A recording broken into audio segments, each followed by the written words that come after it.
Hello, everyone. Welcome to the Love is Blind RHAP-Up, where we will be discussing Season 6, Episode 12, aka The Weddings. I am one of your hosts, Jason Reed, and with me, as always this season, is Mary Kwiatkowski. Mary, in the immortal words of Amy's dad, are you ready to rumble? I'm ready to rumble. I feel like this was less of a rumble and more of like a slow puttering out of the season. Yeah, and we were down to two. With us They for this. they said that also. Sorry, they said we're down to two in the same way. They'd be like, yeah, like we're the final two in like a different It type of was show. It's like this isn't supposed to be like a like let's see how few people we can have at the end.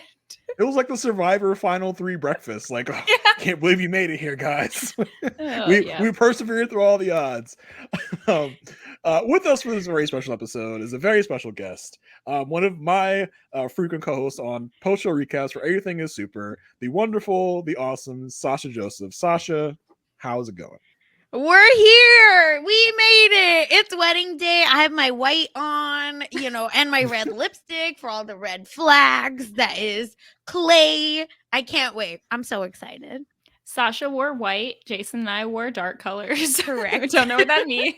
I mean, it's kind of my brand to wear like black clothes on the podcast. My No, thing. you're here for the funeral. It's okay. You can Yeah, say here it. I'm here for the death of love. Okay. Yes. Save for one thing happening, everything else just like love is dead. In India Love is funerals, you real. wear white. So I think it checks There out. you go. There you go. Sasha, you want to give us a little update on how you've been feeling about the season as a whole? Yes, I think it started off very slow for me. Usually I'm able to get through it no problem in a day, maybe day and a half. Listen, prime binger here. But I couldn't. I was like, I can't keep them straight. Who is whom? Like, thankfully, we had the podcast. It was okay. I could figure out what was going on. But I was having a really hard time keeping track of the couples and their names. And I was like, well, who's married to who? What do you mean? I don't understand. So but all that to say, shout out Chelsea and Jimmy for giving us all the drama because Mhm. without them, I don't know where we would be. So I can't even. Will not be angry anymore at them, and no more shade to Chelsea because without that, I think it was a mess season, if that. I thought the season as a whole so far we have one episode left, the reunion next week. The season as a whole was definitely mad, was definitely a mid season, but I don't know if you guys will agree with me on this. I think this wedding episode was a top tier episode of Love is Blind. I really enjoyed this one episode of this season with the twists, the turns, the letdowns, the happiness at the end. I thought this was a really good episode of Love is Blind. That's interesting. Yeah, I I was like, think say more. I think there were a lot of things that I liked about it. I liked that they brought back the bachelorette parties, even though they didn't give us a ton. I like to see that they're still doing those. Um, I think it was necessary for them to have the beginning with Jimmy and Chelsea because otherwise it would have been a pretty short episode. I mean, as is, it was like an hour and a half, so they had a chunk. I bet that if they had just slightly more, they could have done what they normally do with the weddings and have like two separate wedding episodes.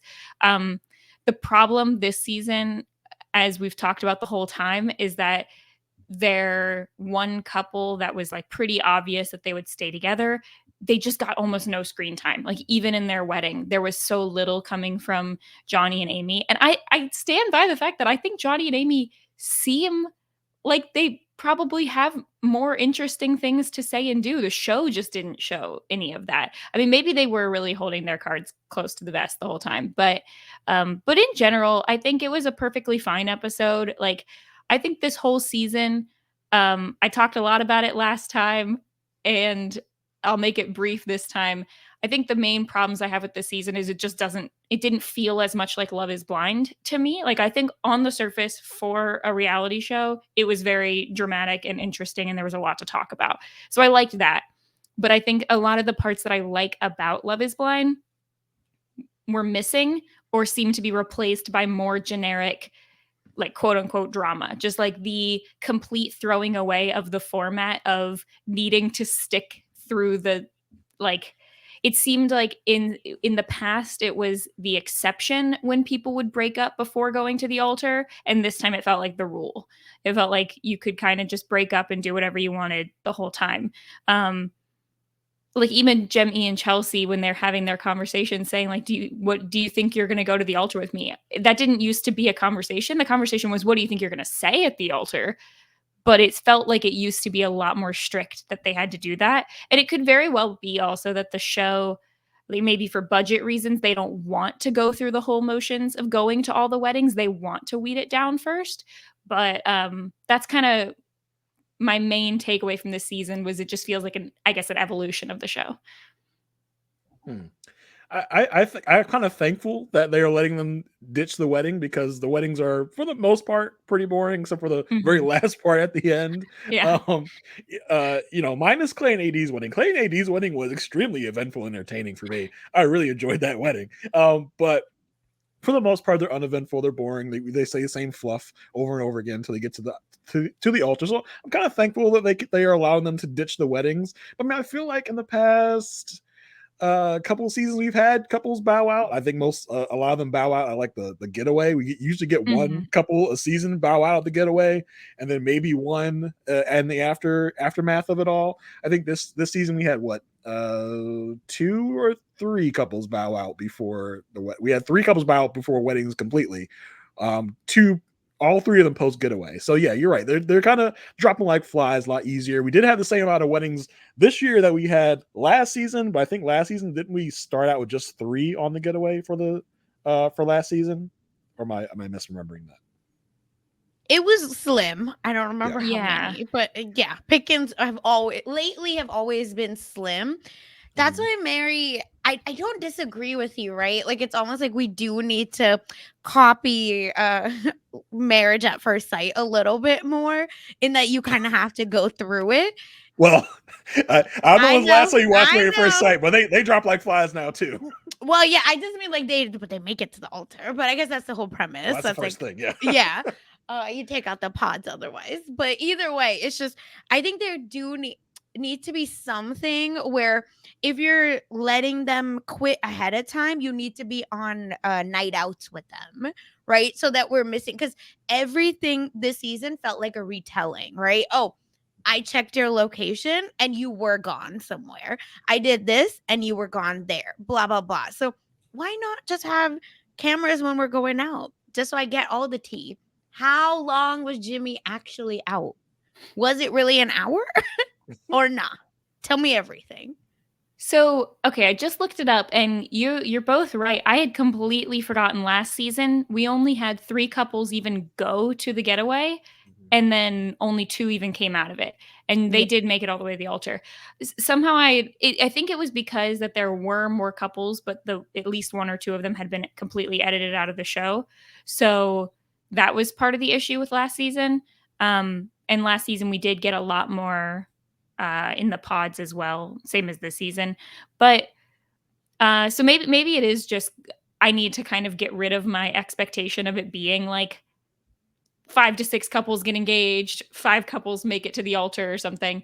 And like you're right. It was entertaining this season, but I think the most entertainment I get out of it is like the actual dynamics of the couples. And that's why Jimmy and Chelsea were so entertaining, because we got to see their arguments and them make it at least pretty far into the process. Whereas if everyone's just going to break up the second they have one argument, then that's kind of not that interesting, because at that point, the show just becomes like Bachelor in Paradise. If we're watching a lot of just like hanging out with other people from the pods, like this is no longer Love is Blind. The entire concept of not being able to see the people doesn't matter anymore. Yeah, it's getting less and less mattering, because they are kind of describing themselves in the pods at this point. Or oh my gosh, once they start doing that, producers be like, hey, cut it out. Like we don't allow that. Let's not do that. But yeah, I think overall, Love is Blind, I think this is what Love is Blind has evolved into, and I don't really see it stopping anytime soon. I don't know if we ever make it back to the altar with 5 couples. I think I'll be very surprised. Yeah, I think the only way that they would be able to go about that, it's kind of the the kiss of death with so many people from the early seasons of Love is Blind being pretty big on social media is that people know that they will be able to become influencers after that. Like, I think in general, most people who go on a reality TV show know that they're going to get some following, but the first season, maybe even the second season, they don't know how big it's going to be. And so it tends to cast more people who are into the process. I think the concept of let's take relatively normal people and put them in a wild marriage scenario is very interesting. But like, even in this season, I still have questions about production and about what you are and are not allowed to do within those like rules, because a few episodes ago, AD had a conversation with Clay saying, it's totally fine if we want to not say yes at the altar. Just let me know going into it that that's going to be the plan and we'll just date afterwards. It'll be fine. And then so when he doesn't tell her that this time, my question is like, did production tell him you're not allowed to tell her? Or did he choose to do that for drama's sake? Well, I think the conversation they had was, if you say no at the altar, that's a no for us, period. Yeah. That Also was the conversation. So for him to then act surprised that she's acting this way was weird, but we'll get a little more into that when we get into their segments. But yeah, I mean, the rules seem somewhat lax. I don't know what, I mean, it seems like also with Clay and AD, Clay was like barely around for filming. Like, I don't know why they would allow that to be like, oh, just go do whatever you want. Like, no, you have to be here at this filming time at this time. Because it really felt like near the end that we got a lot less of Clay and AD as a couple. So I think that really probably helped us not see maybe some of their other problems because we didn't see a lot of them, period. But and so once we get here, we're like, what's going on? I don't know. But yeah, they need to kind of tighten their belts a little bit, I think, over at Love is Blind Productions to show us a little more. Show us, not tell us, I think is the big thing. And that's how I kind of felt about Love is Blind a lot over the last few seasons. They're telling us things, but we're not really seeing it. As far as even like the love stories, I'm like, everyone's like, oh, I love you so much, I'm head over heels. I'm like, but why? Like, you're just saying that. I don't know how you got here or why you think that. So I think maybe a little tweak is necessary for Love is Blind. Yeah. All right. Yeah, that being said, I was also sorry. I was also gonna say quickly that I made a note that Clay, when the wedding officiant was saying, right, like, always love, truly blind, Clay specifically said, I didn't say all that. How is that not an instant disqualification, right, of someone that is so obsessed? And listen, we had a shake that, they really played that up, right? Like, oh, he doesn't believe love is blind, blah, blah, blah. Worry about Nobu over there. But I just feel like Clay was doing it in like, oh, I just don't believe in this system, but I'm here. So I feel like there's a way to weed these people out. Or do they like want it for the drama?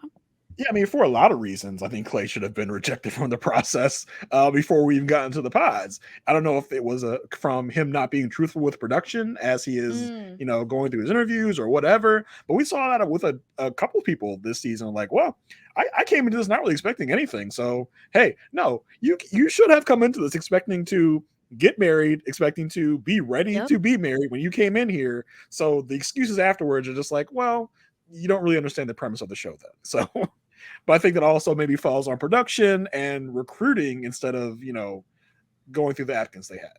Mm-hmm. Yeah. Which is a big reality TV show thing in the moment anyway, especially for dating shows. All right. Well, let's jump into it. Let's jump into the episode, and we will get into Jimmy and Chelsea. We'll kind of just run through this the way the episode ran through it, because the episode was pretty linear. So Jimmy and Chelsea, last we left them, they were at Carowinds, the amusement park, having just a blast, having a fun time. And we left on this cliffhanger of Jimmy asking Chelsea, so what is your answer going to be? What? Because I'm not sure where you're at. Like, what are you thinking? And for me, I was just like, that cliffhanger was terrible. You had nothing else for us but that cliffhanger. And boy, did they really spin me around like a washing machine when we came back here. Because Chelsea answers, well, thought a lot about it. I've been up and down. We've had a lot of good times, bad times. But right now I'm feeling pretty good. I'm feeling secure. I'm feeling confident. And Jimmy's face, he's like, oh, thank goodness. But then he flips it around. He literally okay. I had to write down a lot of what he said here because a lot of what he says and what happens does not match. He literally says, he says, every day you have done things that I want in a wife, and I really want us to work. I'm like, okay, nice. Well, then the next words out of his mouth are, but I don't want to go to the altar. I can't. So what? Where am I right now? Chelsea looks, I wrote the word down. Chelsea is gobsmacked. And so am I in this moment. I'm like, where did this come from? What is happening? And then he starts listing out his reasons. Listen, several times the other day, you said that Amy and Johnny were the strongest couple and not us.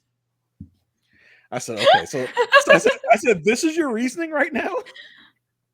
So that's number one. He's so insecure. Bless his heart. Yeah. And so Chelsea rightly says, so why did you do this? Why did you propose to me? Did you even want to get married? He says, yes, I definitely wanted to get married. She's like, we walked in here talking about songs we were going to get for our reception. And now you're saying you don't want to get married. She says, listen, you wasted my time. She says, I love you. He says, I do love you. But she says, well, for you, that's just not enough, right? He says he was optimistic. And then he says, choosing you was the greatest thing I have ever done. The greatest How thing old you've is ever this man? done. How long has his life lasted? I mean, come on. The hyperbole with this man. And then to follow it up he talks about the argument from the other night. He says, listen, you brought up a lot of stuff. I trusted in you. I confided in you. And I think that argument, before that argument, things are great. But then after that, I wasn't feeling it. She says, listen, what about all the things you've done to me? The clingy comment, the lying to me, and all the other things I've gone through with you. She can't tell him how she is. She says, I can't tell you how I'm feeling because I have to walk on eggshells around you because you get upset every time I tell you how I'm feeling. So I don't know about y'all, but in this moment, I said, but you still want to marry this man, though. You are walking on eggshells. Can't tell him how he's feeling, but you still want to get married. Yeah, I think there is a big conflict between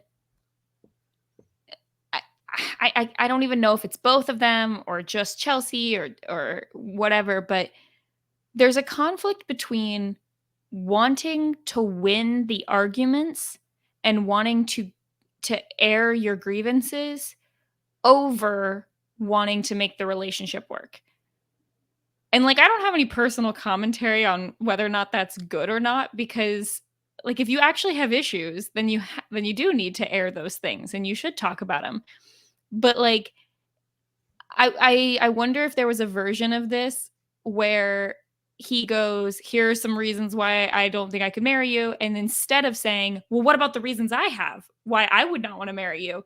Instead of that, she goes, oh my gosh, well, let's talk about how we can work on these or whatever. And I don't think that she should do that. And this conversation could have been reversed. She could have aired her things and he could have, but it's like, their communication from the beginning is so, it's all about bringing up past grievances and trying to win the arguments and not about trying to fix things, at least that we see on the show. For the amount that they talk about loving each other, there has to be good stuff that we are not being shown.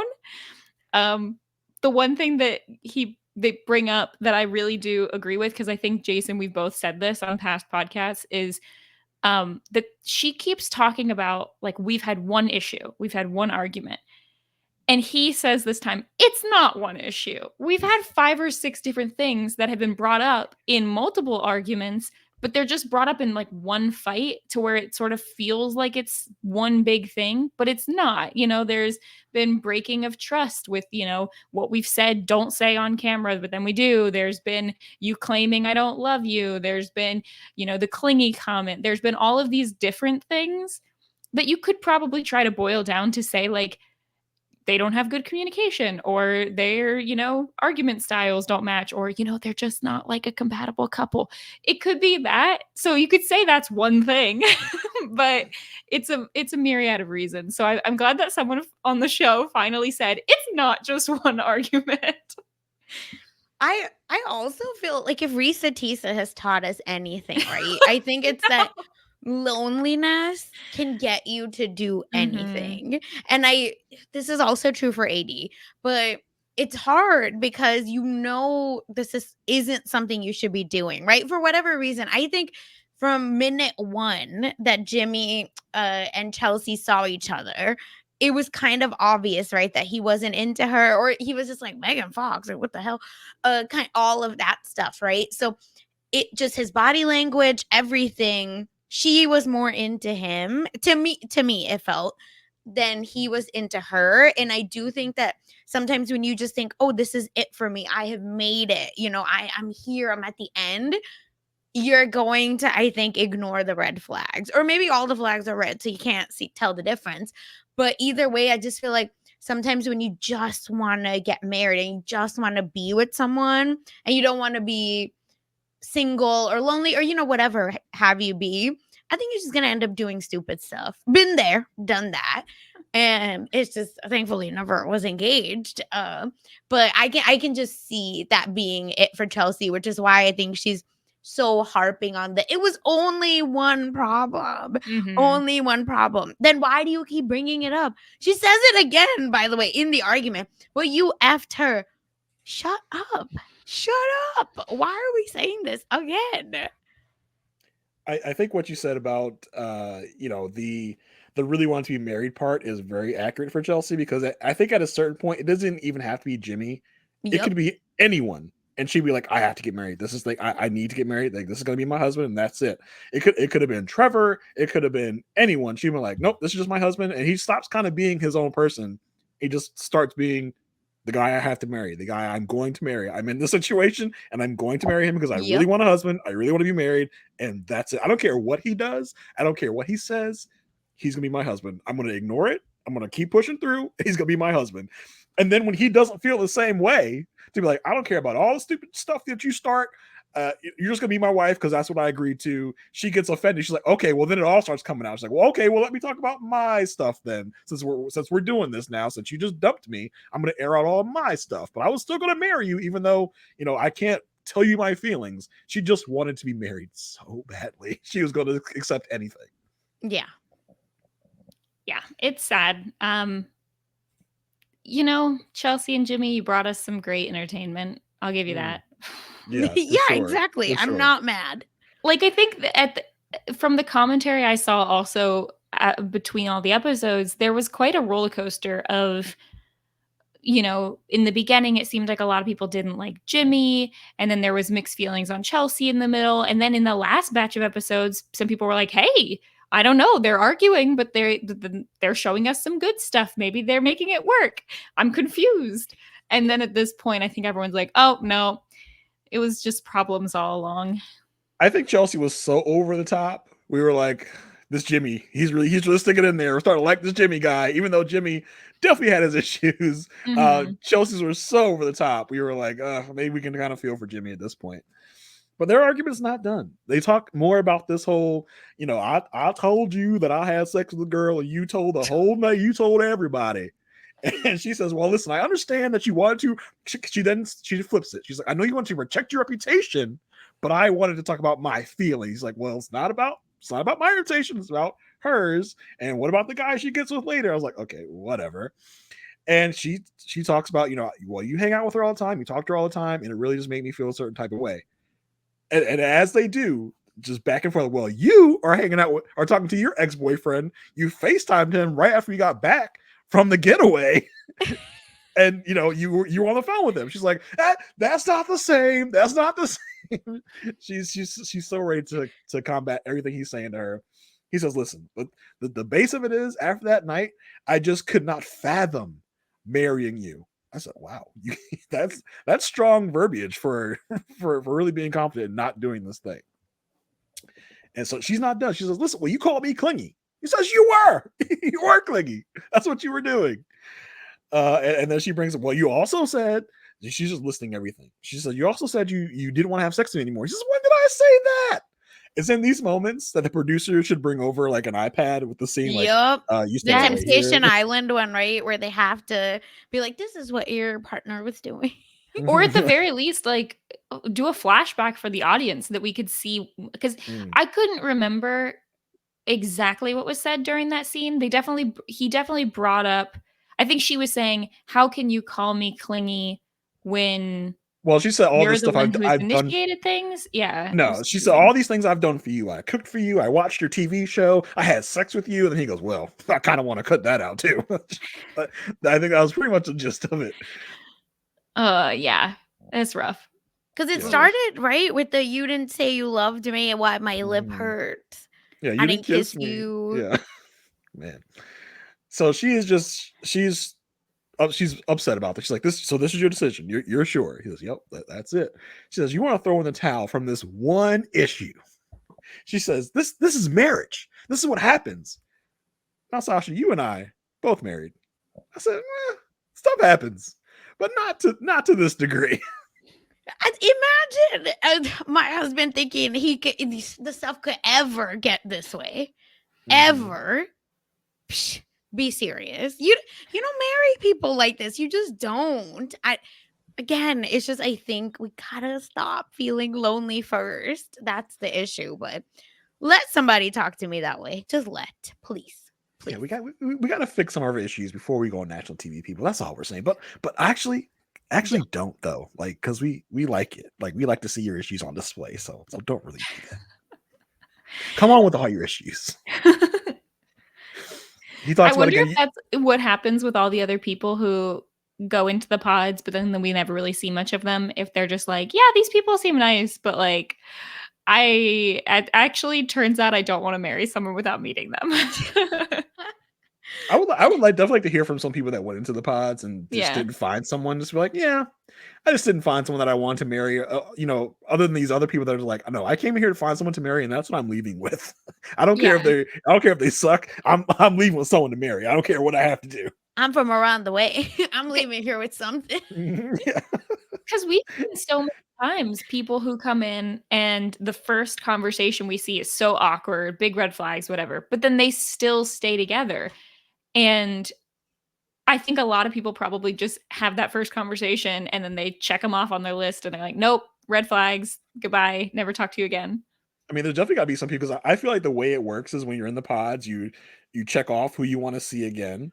But I feel like if the other person doesn't check you off, you're not seeing them again. So I would imagine there's got to be hard conversations like, yeah, I know you checked off like every single woman on the list, but no one checked you. So we're going to have to ask you to leave. Man, that's rough. We're going to have you escorted out of the building. Or would they put you in the room and that girl is like, "Oh, Jimmy," and he's like, "No, I'm Jim, not Jimmy." And she's like, "Oh, I did not want to talk to you, but I guess I'll go through the date." Because that's what I would do as a producer. I'd be like, "Let's do it. What do we got to lose?" I mean, it's possible because how else would we have so many of these people where you see like a horrible first interaction and they end up having a second date? I think maybe they do. Yeah, I wonder if you have to go. I wonder if you have to go like twice around the sun with everyone just to get like maybe 2 dates under your belt, and then be like, well, now you can decide who you want to go out with or not. Yeah, and I think they refer each other like right. They're like, you would be really good with this person actually instead. I can never remember anybody's name. Sorry, everyone, but the amazing couple from last season. Yeah, Marshall suggested that Brett go out with Tiffany last season. Yeah. Yes. So that's what I was thinking of. So I 2 think seasons ago. Yeah, last season was just Lydia and Milton. No one remembers last season. No one remembers last season.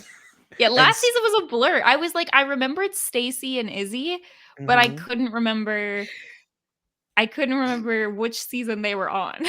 I thought they were on the same season. Woo! You're correct, obviously.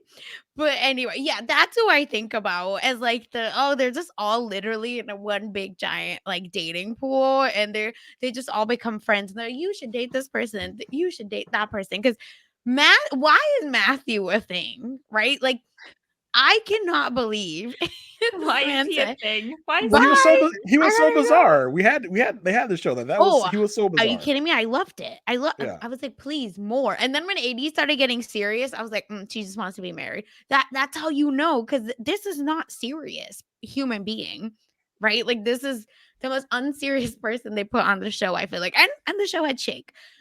Even then, the man is just getting up and leaving. Are you kidding me?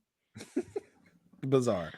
Yeah, you know, you say that, Sasha, but I feel like if you had met Matthew, I feel like you would have gotten up and left. I would do No. it for my girls. There's a Sasha difference. Sasha would have told him about himself and then got up and left. That's Yeah, what that's the Sasha thing. would I have think I done. would have been like, and we're done. All right, I can't wait to see Matthew on Perfect Match. Okay, I know that's coming. It's got to be. It has to happen. Please. We need right, Matthew and Amber, come back. Oh my gosh. So back to Jimmy and Chelsea. This is the fight's pretty much done. He says, listen, I'm not doing this. I'm not gonna be at the wedding. She says, I was so hopeful for us. She gets up, walks away, she's crying around the amusement park. He's just sitting there, kind of look like an idiot. And this is their last scene. We don't get any aftermath of this. We don't get any. I would love to see a scene of them coming back to the apartment and packing up and maybe like having last words after they've thought about this. But this is the last we see of them for the whole episode. I would have at the very least like something at the very end of the episode, which they've done before, like after the weddings. But I think they're just saving everything for the reunion. I think we'll get more from them next week. Yeah, but I would appreciate something like in the moment, like a day after this whole thing, Would have been like nice. how they're feeling. I thought that this is going to be another situation where Jimmy is trying to get out and she pulls him back in the conversation. This happened before. He said they were in the apartment. He says, "Listen, I can't do this anymore. Let's go. I took a long walk. I decided I can't do it." And she's like, "Are you sure though? Are you sure? What if I stop being so crazy?" He's like, "All right, fine, I'm back." I think the thing is that what we have to probably assume at this point is that the quote unquote long walk was either production trying to get him to stay on the show, or at the very least, him realizing I might as well stay on the show. And I assume you get money based on how long you're on the show. So I think that I'm now circling back to my initial impression, which was he was never going to marry her. He was never that into her, and that it was all just like, yeah, and that doesn't mean they didn't ever have any good times. They had good times, but he knew he was never going to marry her, and he just wanted to, pardon the phrase, pull out at the last minute.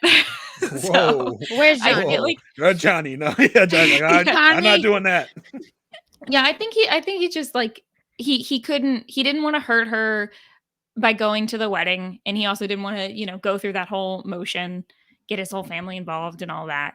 But I'm sure that either production or himself realized he should stay on the show up until the day before the weddings, or whatever it was, 2 days before. Yeah, I'm with you. I thought there was a certain point he was just like, yeah, I think he at a certain point convinced himself he was going to do this. He's like, yeah, she seems fine. I can marry her. I like her enough. But then that whole fight where she reveals his deepest, darkest secret, I think that was definitely serious.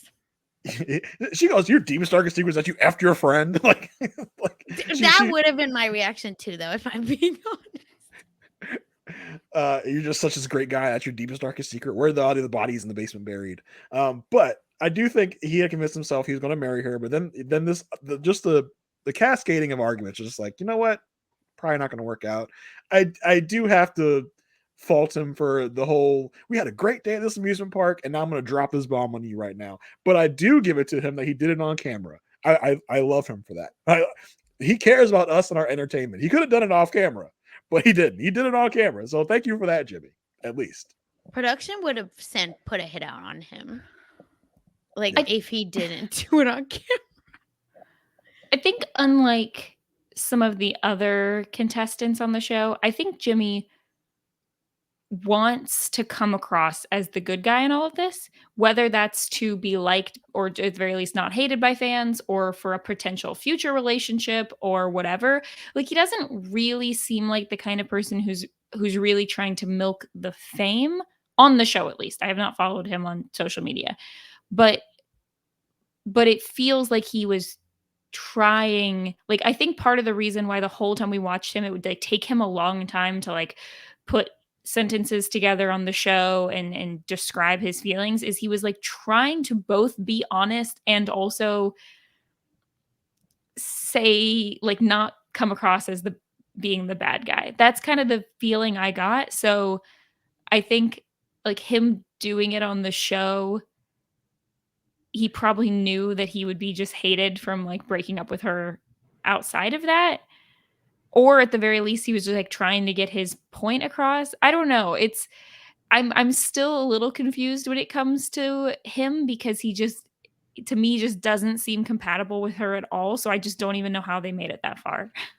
I think that both Jimmy and Chelsea fall in love easily and Mm, they fall in love hard. I think it's very easy for both of them to fall in love, but then it takes a lot. Not even a lot, but like it takes a bit to be like, you know what, maybe this isn't my thing. Maybe yeah. they fall in and out of love easily. Jimmy probably falls in and out of love easily.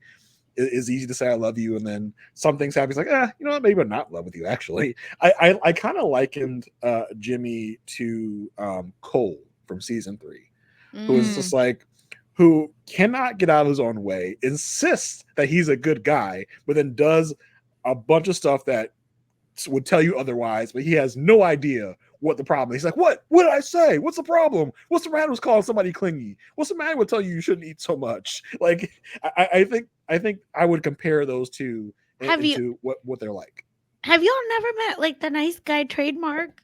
This is their MO. To me, it was Mm-hmm. so obvious what he's doing, right? Like every boy, no, maybe not every boy, sorry. A lot of people that have been cheated on, I feel like this is the MO where they're telling you, oh my God, like when I see the sun, I think of you. Meanwhile, they're telling the other girl, when I see the moon, I think of you, right? Like it's just, or it could be a lazy ass copy paste message. I Mm-hmm. just feel like there is a certain type of human, like I said, the trade hashtag nice guy, which obviously is not a nice guy, very much an F boy. I feel this is what they do to where they will make you feel like you are the best person, blah, blah, blah. This whole time, they're just doing dirt on you, or, they're just like doing X, Y, and Z on the side. So that's what it was giving to me, where I was like, of course, you would say all of these things and then break up with her because that's just like this type. I think the more I've thought about it, because I think I can definitely see that, and I don't know if we'll ever know exactly what it is, but I think with both Cole and Jimmy, I think it either is exactly what you're saying, or it's basically like a kind of naive guy falls in love in the Mm, pods, comes out and ends up realizing that because I don't think any of us could watch this and say, "Oh, Chelsea was perfect. Why could he not, No. love?" Like she has a strong personality that and Zenab did too. They both had a fair amount of insecurities that got brought up over and over and over, understandably because of the situations that they were in. And their Like, partner feeds into those insecurities yes. by doing the yep. things they do. And They I do, think, yeah. yeah, and I think like I think the question really comes down to like when I think of the like nice guy syndrome, I think of like some more malice behind it, I guess. And Mm. I think that my question for this is with both of them, were they really like trying to go, oh, I'm gonna pretend to like this girl and say all the right things and then last minute, not? Or is it really they have some true feelings, they but maybe don't know, I'm not sure at what point eventually realized I'm not gonna get married to this person, and are trying to kind of like say the right things and then realize they're way in over their head and they're not going to be able to back out of this easily. Like I think that is how I felt about it because I think at least if we're taking the show like at face value, we're not seeing why they love each other, but he's saying it.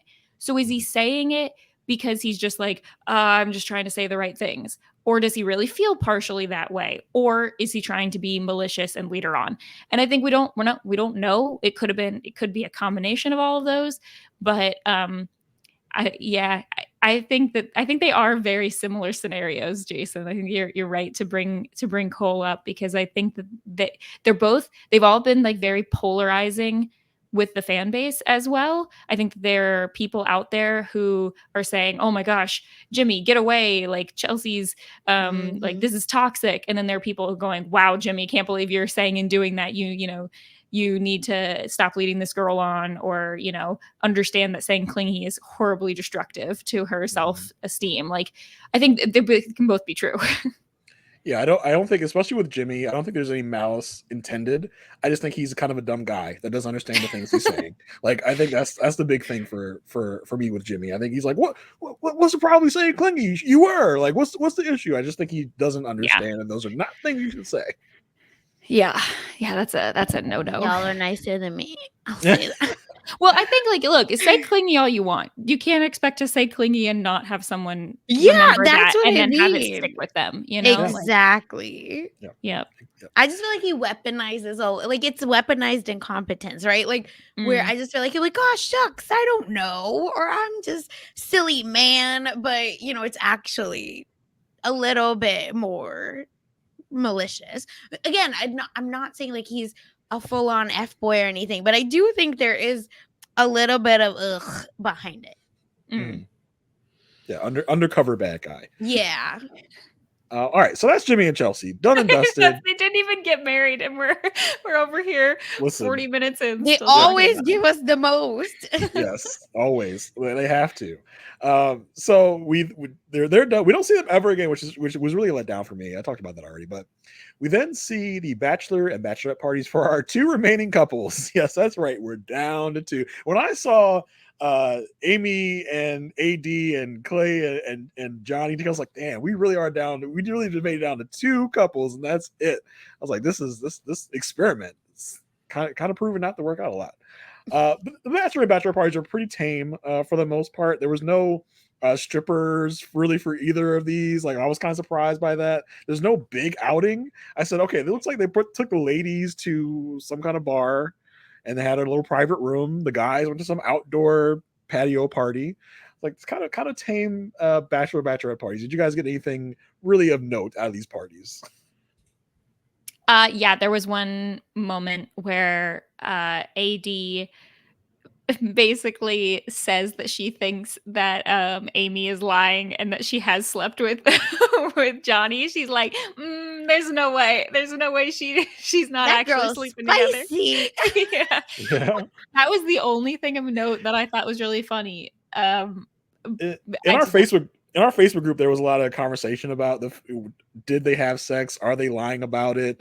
And my thought is, I think this is real. I think the whole Johnny being deathly scared of kids is real. I think that has a real fear for it. I do think they have done everything else besides what happens when you make a child. I do think they've explored each other in those ways. I just think he's definitely afraid of it, because I think if they were lying about it, they would just say, we want to wait till marriage, and that's it. No one would say anything if they just said that. But I think this is real, but I do think they've done other things. And I did like AD calling that out, like, no, they've definitely had sex. How could you not test drive the car without buying the car first? You just can't believe that someone would do such a thing. A lot of people do it, lady. Yeah. There's my favorite line from one of my favorite episodes of Boy Meets World, where they're saying that virgins always live in horror films, and then one guy goes, "I'm going to get as sick as I can without actually dying," and I think that's where Amy and Johnny are at. Yep. For the boys, for the boys' bachelor party, I thought it was hilarious how they, Clay and Johnny are talking, and Clay's like, you know what? I'm so glad it's the two of us. it was meant to be. I said, I don't think I've ever seen you two actually talk ever on this show. Like, what are you talking about? I didn't even know y'all knew you existed. You knew each other existed, because you had no interaction at all. Also, It was the just weird. boys' bachelor party was so boring. What did they do? They were was. playing Like, are they cornhole. That was it. serious? Yeah. Yeah, they played cornhole the whole time. That was it.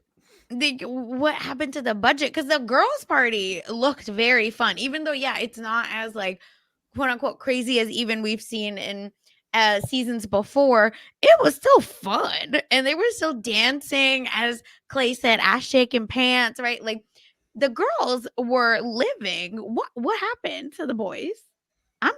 This is not 90 Day. Such a low key, low key bachelor party. That's what it was. They Yeah. had the shirts to groom to be like, oh, it's our shirts. It's like, really, this is the biggest excitement you're gonna get out of this bachelor party? Put me in, coach. Let me plan one. Oh, Good. Speaking of that, I did notice, because I'm currently planning my sister's bachelorette party. I noticed that Amy had a temporary tattoo of Johnny's head, and I did order a bunch of those for my sister, for fiance. So those Nice. are big right now. uh it's in here, and seeing it in hindsight, as Clay talks so much about loving AD, and AD loves him for who he is, and AD kind of says the same thing about Clay. He's like, yeah, she's Clay talks a lot in this whole episode about how he's improved himself every day, Hmm. and he sees himself as someone that could get married now.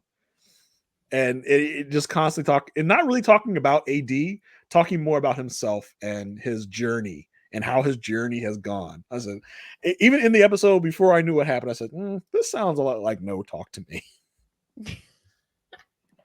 That's what this sounds like. I was like, Clay doesn't sound like he's gonna, because everybody else is like, I can't wait to get married. Clay's like, I've really grown through this. Like, what about AD? He's like, I've really grown through this. And when he helped me. Like, it's talking like Yes. she's a literal crutch that helped his broken leg or something. And we, even when he does talk about her, he talks about, like, yeah, that's someone I'd fight for. That's someone who'd fight for me. Like, that's someone who'd go to bat for me. And I'm like, that's not, what I'm not hearing is, that's someone I love. That's someone I could see spending my rest of my life with. That's someone who makes me like, who makes me feel good or whatever. It's all just about, like you said, Sasha, like how he's changed and bettered himself. Which is, great. Those are not bad things, but ideally your significant other would be more than just a self-improvement project. Listen, we are not maids. We do not unpack people's baggage. Stop this, AD. Stand up. And you're not your man's mother to teach them Yeah. how to be a man. Like, Mother, father, boy, after what happened with this family, 80, stand up. What is going on? Because I will say something I had noted from last drop, I mean, was she really talks about his looks a lot more than anything else. Anyway, this marriage, like, segment, I didn't feel that way. I felt like she really talked about him as a whole person. But even at the bachelorette, she's like, hey, my man's so fine. He looks so good, blah, blah, blah. And then said everything else right after. So it's not a knock against her. I just think this is another person that, like, wanted to be married so bad. And this boy is like, hey, my dad took me on cheating trips, not fishing, cheating trips. I'm now effed up from it. I should do therapy, but maybe I'm not right now. So here I am. And she's like, ride or die. That's my man. That's my man. What is happening? she said, What I'm is gonna fix happening? him. I'm gonna fix him. And I'm gonna be the reason he's fixed. I think she gets definitely a kick out of that. I think that's what They will that's never what she change likes. for you, girl. Wake up. Wake up, please. But he does end the bachelor. He says, I could see myself married to AD. What we don't see him say is sometime in the far flung future. Not now. Sometime later. But then we get to the big day. We get to the wedding day. We see AD arrive first. She's in her bridal suite. She meets up with her. She talks about how she is the first of her 7 siblings to get married, and it's happening today. Ugh, yikes. I don't know about that. She says that she said, I'm the first of my 7 siblings to have a wedding, and it's happening today. Yeah. Go ahead and hedge your bets. Yeah, I'm attending a wedding that I may or may not be actually married at. I will be wearing a dress. Yeah. She says she has shown Clay who she can be for him, and that is why they're here today.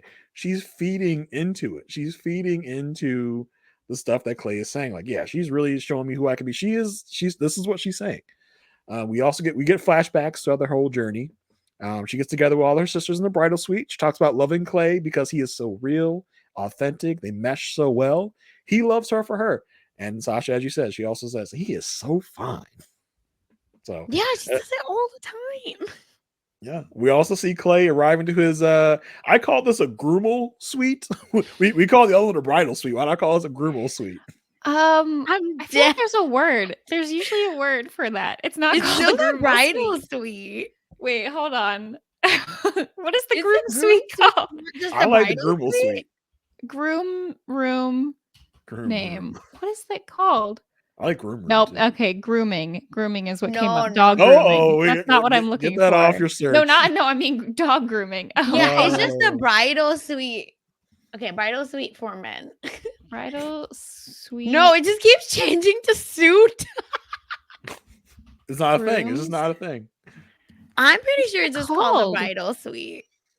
Well, I like Groomal suites. I'm gonna call it that. No, there's You gotta be a do, word. you I'm Bill. gonna okay. While this happens, I'm gonna ask one of my friends who got married and see what he called it. Listen, Where did they after tell married, you to go? What was the room they told you to go to before you getting I I married? know. don't I'm know What did trying they to call it? think what I called. told my husband, but I just said, yeah, that's his bridal suite.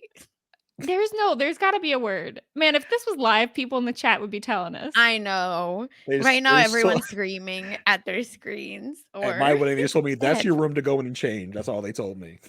Yeah, I was like, this is your picture room. Yeah. All So we right, get I'll Clay. let you know if I get an answer. Okay, we get Clay in his Groomal suite. He says this is the biggest decision he's ever had to make, but he's ready for it. And AD is his best friend. He says, beauty fades, but connection that can last forever.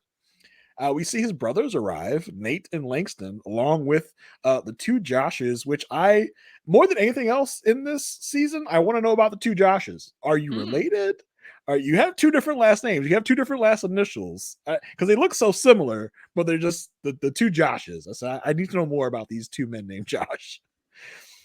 We come back to AD. Her mom has arrived to the bridal suite, and she actually tells AD and us at the same time, guess who I met? I met Clay's mom. She talks about how they had such a great time together, how Clay's mom is so real, and that is who she would have picked to be AD's mother-in-law because she can see the way she talks about AD, and she knows that would be the right woman. So I would imagine how that conversation went. I would just imagine how both of their parents are so great. They're both the mothers, I should say.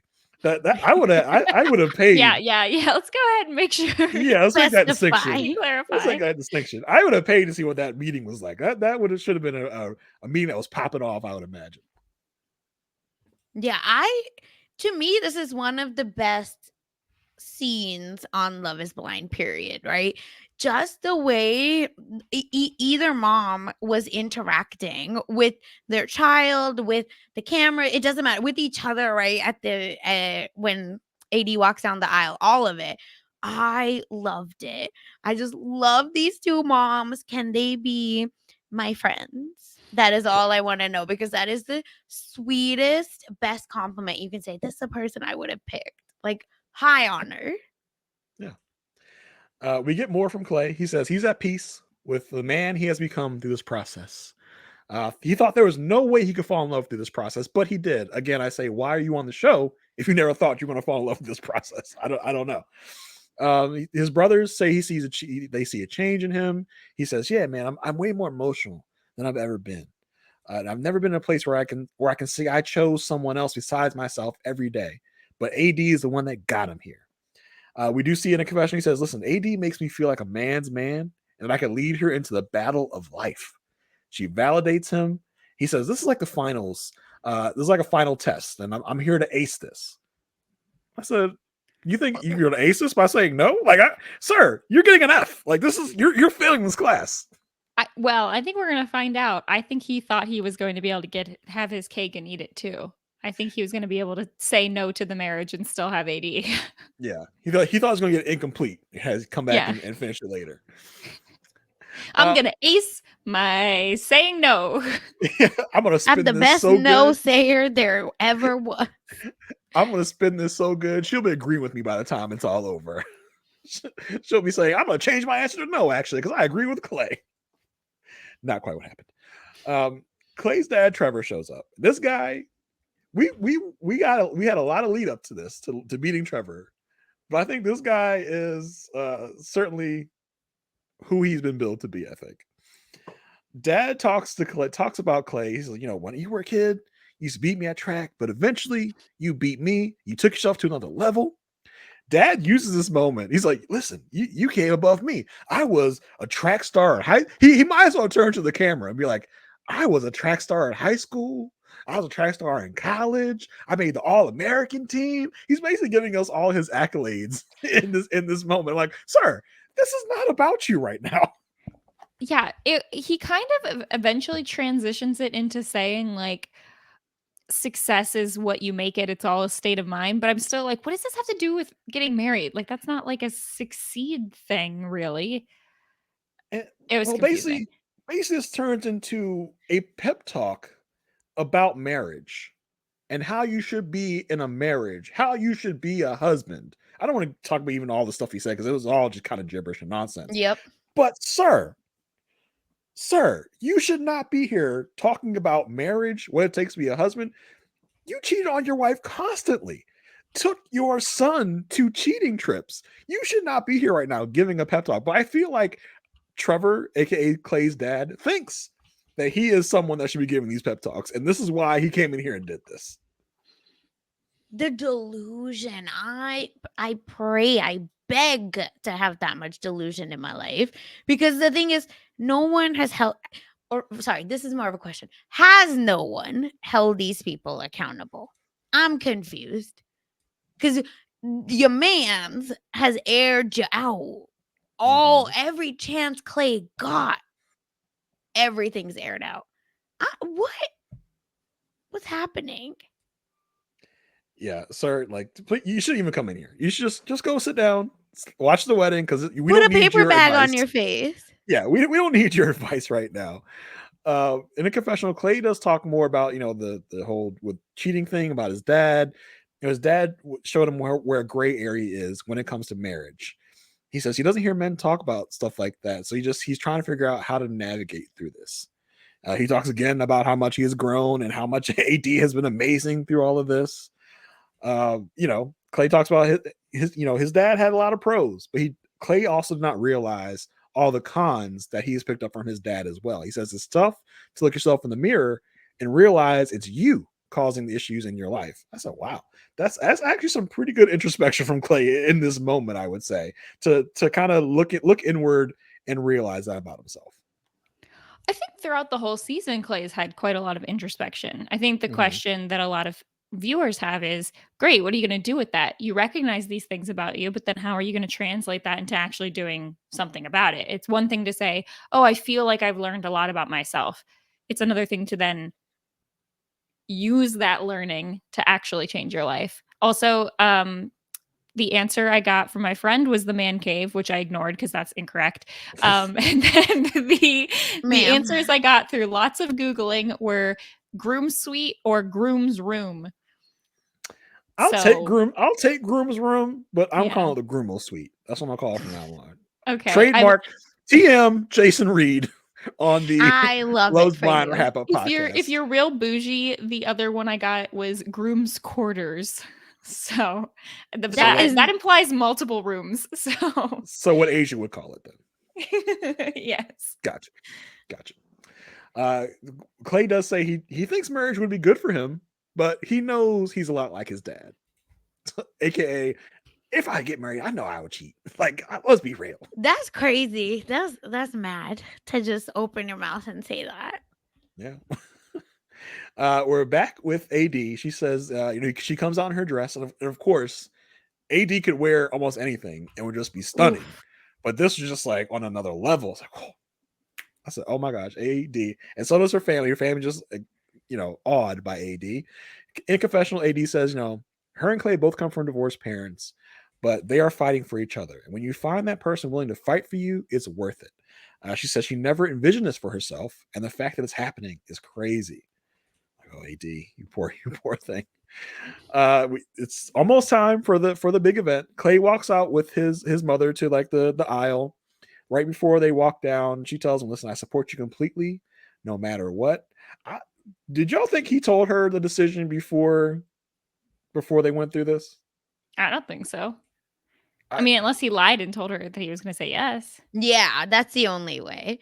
I looked up my notes from the previous week, and she said, I'm okay with either a yes or a no at the altar. We can have a conversation and figure it out. But I'm not okay with being a long-term fiance. They committed to a certain timeline, and I want to stay committed to that. And I think that the two things that she's going to be upset with are that they didn't have a conversation Mhm. and that he then basically expects her to be a long-term fiance, or at Yeah. least not. I mean, it's hard to call it long-term when it's just more than a couple weeks, but you know what I mean? I Well, think the question is, she's just like, if you're not going to follow through with the experiment, then how can I believe that you're going to agree to any timeline? right. Well, when I said did he tell her the decision, I meant his mother. Like I was because the way Oh, he was, tell his mom. Oh, I thought you meant Oh, yeah. AD. No, Sorry. I definitely we're don't think he both told like, AD. I definitely Yeah, don't think he told no. AD before. But Um, the mother hmm. was kind of like she seemed kind of resigned in a lot of moments here. Like, yeah, I know we're going through this. I know he's gonna say no, but we have to kind of get through this. Maybe I think the problem I have is that like I said before, I'm just the show has shown that they're lax with people meeting each other outside the pods and breaking up at random times, but it still feels like if they were completely relaxed on the rules, he would have told AD. And so if he's allowed to tell his mom but not her, like I guess my question is, it feels like production has some rules around what you are and are not allowed to tell your significant other on on the day of the wedding or before leading up to it, because it always feels like there's surprises. And why would there ever be a surprise unless you really are just like, unless you as a person on the show are so inclined to bring drama that you want it to be a surprise to this other person. Like if you're Deep D and you want to have your moment with Shake, like that's one thing. But like in this scenario with Clay and AD, I can't think of any reason why Clay would not have told AD if he actually cares about her. So unless production told him he can't, which doesn't exactly answer your question, but my thought would just be, so where's the line? Does production allow you to tell your parents but not your significant other? Like what's the thing there? I think production rules are one thing, but I think if I have the significant other that I actually do care about, production rules be damned. I'm gonna prepare you and I'm gonna say, listen, this is if it's a no, like listen, this is what it is. I care about you, I love you. I just don't think now is the Or right at least time. hint at it. Something. I think Don't assure AD that everything's great, you know? right. Yeah, which is what I think he I did. yeah, and I think his mom has been through so much, Mm. right? She had the best moment of the show at towards the end. But I think she's just been through so much that I don't know that this thing is gonna phase her. Right. That's how I read the situation, that she was like, whatever happens, you're still, my child, like we're gonna get through this, blah blah blah. Because her speech, after he said no, was like kind of a little bit like very much, oh, we got it, we got this together. So I just think she's been through so much. This is fart in the wind for her. Yeah, that's why she was so stoic. Maybe she knew what was coming. Yeah, Like I just think she's like this, and your child, I feel. yeah. So you know I that mean, he a little bit of a mess anyway. she does tell him, listen, yield into your feelings. And when you see her walking down the aisle, you will get emotional, but just embrace it. They walk down the aisle. Clay. Clay looks at AD's mom. She says, look, am I looking good? He says, do I look like a husband? I said, sir, you at this point definitely know what you're going to say. Don't say The stuff like that audacity. if you know what you're going to say. We see everybody, we see all the bridesmaids, all the grooms who walk down the aisle, and here comes AD. Uh, Margarita, who is Clay's mom, and Jackie, who is AD's mom, have a nice little moment across the aisle. Margarita says, "We worked for this. We got this." And Jackie, who I want to call Miss Jackie because I feel like she's definitely a Miss Jackie. Like whoever greets her and interacts with her, it's definitely a Miss Jackie. Miss Jackie Mhm. sends a heart over. I'm like, oh, this is so sweet. We get to the vows. And Clay says, "Man, I had my reservations about how you looked and everything. But when you popped out, I says I could deal with this." I said, "Of course, it's about the looks." He says he became a better man dealing with her. Well, I don't know if the word choice is great there, dealing with her. And he's happy that she had patience with him, and he loves her because they were able to talk through their issues and have been authentic with each other. He is happy that they are here and they are a fantastic team, and he thanks her for looking out for him through this. AD talks about how he's a safe space for her. They love the same things, speak the same language. She loves that he is authentic, personable, and fun. He's a powerful man. She sees things in him that he doesn't see in himself, and she wants to nourish that. She trusts him and appreciates him and how far they have come. He has put in the work, and she is proud of him and will always be his biggest cheerleader. Don't speak so soon. Don't speak so soon. The priest goes through his whole spiel, says, looks, finances, age were not a factor for you. In this moment, like you said, Sasha, Clay interjects. He says, I didn't say all that. So the time comes. He asks AD, what is your decision? AD says, I do. I feel like we all saw that coming. The time comes for Clay. You know, as soon as a word that is not I do comes out of his mouth, you know it's a no. Mm-hmm. He just says, this has been a process. I said, here we go. He says that he loves her, but he is not, it's not responsible for him to say I do at this moment, but he wants her to know that he is rocking with her. He still needs work. And to get to the point where he is 100% in, he will put in the work and they will go through this together. And he won't do this until he is ready. And she will fight for him. He knows she will fight for him. Under her breath, she goes, "What the F?" Like she is enraged, I think, in this moment. Boy, I'm sure he practiced this a lot. Like, what can I say to really get this to go my way? And this wasn't it, I guess. This wasn't enough for AD. What did you guys think about how he handled this moment? The thing is, like, I feel like people aren't going to like this. I think if you're talking about real relationships, this is a perfectly fine answer. Hey, I'm not ready to get married yet, but I still love you. I want to see if we can make this work. I've always thought about this show. I've always thought if I was on it or whatever, my inclination would be say yes, but have a conversation beforehand being like, we're saying yes to getting married, but really we're going to treat it as like an engagement. And now we're going on to get engaged. We're not going to turn in the marriage certificate. Yeah, like basically my thought has always been basically just even if you're married, even if you are legally married, just be dating from this point, And I know that can be really difficult when you're like, yeah, but I don't want to, have the potential of getting divorced or whatever. But you've already agreed to be on this show with this wacky format anyway. So I think like on the surface level, this is understandable. If you're not ready to get married, don't say yes. Like there's nothing wrong in that. I think the problem really comes in with like everything we've talked about when it comes to Clay. It's like, why did you either lead her on and imply to her that you were going to say yes? If you're going to say no and that you want, but you still want to be together, that needs to have been a decision you both made jointly, or at least we're both aware of, because it is rude to have a person say I do only for you to say I don't, even if they had the conversation. Like it's just embarrassing for AD and she's going to be hurt by it. So well, you should have the conversation and say, okay, here's the thing. We're either both going to say I don't because for the reasoning of we still need to date more and then maybe get married, or both you, like you said, Mary, both say yes and be like, well, we just won't turn the marriage certificate, so we won't officially be married, but we'll still date for a while. But I think you need to be on the same page. We've seen a lot of different scenarios in the 6 seasons of Love Is Blind of how people handle this particular thing. I think we've had a lot of blind sides actually. And I think this is another blind side. Blindsiding, I don't think is ever the way you should handle this. That's exactly what he did. Unless you are required by the show somehow to have not hinted to each other about what you're going to do. No way. The show I'm not isn't abiding with by you 24/7. They're not monitoring your phone.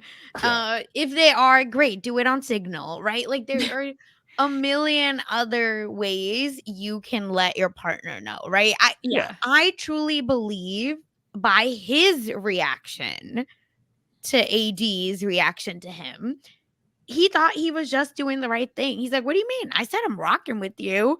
Yeah. And to me, I'm like, what does that mean? We're friends? Like, that's what I would see, what he meant by that. So I feel that in his effed up mindset that needs to go to therapy, he is just like very much, I just like thought I was doing the right thing. What do you mean? And I also believe that he has been getting away with a lot with AD, right? In certain ways and certain Mhm. things. So I just think, Definitely. why would now be the place she draws the line in his mind? I mean, That's a not good point. in Yeah. reality. So I just feel That's like, true. when you don't draw boundaries before, what's the harm? This person is just gonna push it. Even, and I'm not saying he's a bad person. I feel like a good person, kids do that, right? Like, anyone does it. It doesn't make you a bad person. I just think it's human to be like, well, I can get away with this. Let me see how much more I can get away with, because he cares about her. And I think he loves him more than anything else. So maybe it works that they both love each other, but I think he did her a favor. Thank you for saying yes. Thank you for saving my girl, because my girl did not need this. And that's how I see it, where he did her a favor. And thank you for that. And I hope we don't see I don't want to say I hope. I'm rooting for love, but like it at the reunion, at the year Oh, God. later thing, whatever, after the altar stuff, like I want to see I don't want to see that she let him get away with this and they're happy and together and she's just like, "Yeah, we're just taking things slow on his time or whatever." Unless she really wants that and she changed her mind, but it doesn't feel like it from this season. Like we've seen that before. We saw it in season 1 with Damian and Giannina. It's like, don't let yourself get hurt and get embarrassed and get upset and then let them get away with it. And I mean, look, plenty of us have done that. Like the number of times that people break up and get back together, no matter how hurt you are in that moment, you still get back together later. And plenty of people do that because it's natural. It's natural to want to go back to those things. It's like running or having kids. You forget the pain, and so you do it again. It's hard to remember past that moment, but yeah, I like AD so much that I want her to have her person who she doesn't have to question. And for Clay, I hope that he continues on his journey of, bettering himself so that one day he can get to an aisle and feel confident that he's not going to cheat and that he's not going to, have to worry about all the things that he's been thinking about through this season. Why was he ever on this show to get married is a great question for most of the cast, but also for him, especially Jason, like you said, because he said things like, "I never thought I would be able to find someone like on this show." Then why'd you do it? Mhm. You have to at least hope that it will work. Yeah, and we talk about this in Married at First Sight too, where yes, it is crazy to meet someone in a pod and get married to them 2 or 3 weeks later, and just like because it's a timeline that the show is imposing, right? Like at Married at First Sight, it's like you guys have 8 weeks to decide if you're going to stay married forever or you're going to get a divorce. It's like, well, that's the 8 weeks that you're putting on us. We can do whatever we want in our own lives. But like you said, Mary, I think the fact that there wasn't a conversation leading up to that is the big issue. It's not an issue of saying, yeah, I think we probably need more time. I think it's an issue of you probably thought we were going to get married today, and I just surprised you and said, no, we're not. It's like I think that's the big issue here. He does ask her, why does the timing matter? Up on the altar, he says, why does the timing matter? Like, what's the big deal? She says, don't do this. Just don't do this. Not right now. She basically turns to her mom. Her mom's like, we good? Let's go. Like they all, she has her bridal party following behind her. They Mhm. go off into a different area, and she, AD's kind of decompressing. I did appreciate the fact that as she's walking down the aisle, she does stop and hug Margarita, Clay's mom. It's like, this isn't your fault. We're good. Like we're okay. And she's kind of going off. The family's kind of going off. They're like, we thought he was your person, and apparently he's not. This isn't a reflection on you, AD. I was just like, why do y'all have the babies watching this mess? Why you got these little kids in here, like as y'all going off about this man? It's just what we should be exposing the children to. Exactly what I thought, Jason. That's literally all I could think of. I couldn't pay attention to what they were saying. I was like, move the flower girls away. Yeah, We're building more clays as we this is speak. more generational trauma. I was like, why y'all got the babies in here watching this? Come on, get them out of the room. As they're like calling him an effing idiot and all this other stuff. Clay's mom talks with Clay. She says, listen, I was married for 24 years. So take it from me. Don't go there thinking that you need to be forced to say I do. If you aren't 100% sure in your heart, don't cross that line. At first, I thought she was going to tear into him the way that she kind of led Me into too. this. Mhm. But then she's like, basically telling him you did the right thing here. I was like, okay, Miss Margarita, I'm usually good with you, but I don't know about this one. But I do agree that if Listen, you're Miss sure, Ma'am don't has cross put the up line. with. But, like, she is right. Yeah, She she's does right. say, like, you shouldn't say yes if you Yeah. if you're not 100% sure. That doesn't mean he was right to have done it in this way. In this manner, yeah, that's the problem. Yeah. I just wanted her to be like, you are You idiot. daddy's son. Yeah. Like, Yeah. you- I wanted you her to left- just be like, for 1 second, be like, really? You think Do you're you gonna see be what you doing just better passed than up? AD? Like, do you see? Yeah. So AD, who this, I feel so every moment from here on out, what AD says, I was like, oh, AD, please don't think about that about yourself. She says she feels like she is never enough. Her family tries to lift her spirit. Says, no, it's not you, it's him. They say they all thought Clay was one of her, but he effed them all over. Oh man, I said everyone came into this thinking this is going to be the wedding. This is going to be the day.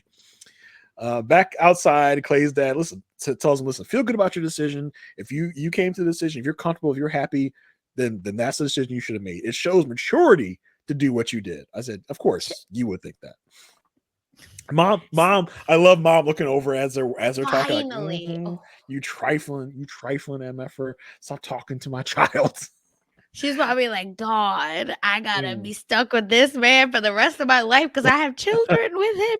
Ooh, shout out to her at that point because finally she said something because she's like, I cannot handle this nonsense. We do get a confessional from Clay where I feel like it really shines even more of a light on what's going on. He says he just didn't feel like he was at a level to where they should get married. He says marriage is a unity of self. It's also a unity of finances, and it is a business decision. I said, ooh, that's always the F-boy mentality. Thank you. Yeah, this is a business decision. I said, oh man. He says there was so much focus on his emotional side that he kind of brushed aside the financial component, and he doesn't understand her finances. So that was another reason, apparently, why he said no. I said, okay, so we're getting a little more insight into what's actually going on here. He says eternity is forever. He needs to be locked in 100% to do this. He asked himself, am I a husband? The answer was no. He also asked himself, am I deeply in love? Also, the answer was no. He says, if you say no to either of these things, you shouldn't get married. I said, you're not deeply in love since when? Like, what? This is the first time hearing of this. Probably because we haven't seen him. So, of course, it's the first year hearing of it. Yeah, well, maybe I think also the show those wants us things to while think he was at work. Yeah, literally. The show is also trying to get us too. I mean, like, you don't know what he's gonna say. So we probably didn't get all of the doubt he had about AD. They were saving all that for this, for the shock of him saying no. Which I felt it was a kind of a 50-50 coming into this. He's gonna say yes or no. Yeah, I agree. I also felt that way. I was actually hoping he'd say no to save her. Yes, for sure. Then we get probably the best segment of this episode. We get Clay's mom, Margarita, and his dad, Trevor, having a real conversation. And this is a real conversation here. I'm so impressed that you remembered everybody's names. Yeah, Jason's really good at that. This Margarita, I love Margarita. No, I remembered Margarita. I did not remember Trevor. I don't want to remember Trevor. Let's be clear. So Margarita says, listen, he talking about Clay is struggling with the concept of marriage and honoring that commitment and all those emotions and feelings. He really has to discover that you have to explain and apologize and not make excuses. I feel like at this moment she's talking to this man, to Trevor. It's like some people have to explain themselves and apologize and not make excuses. Trevor. Oh yes.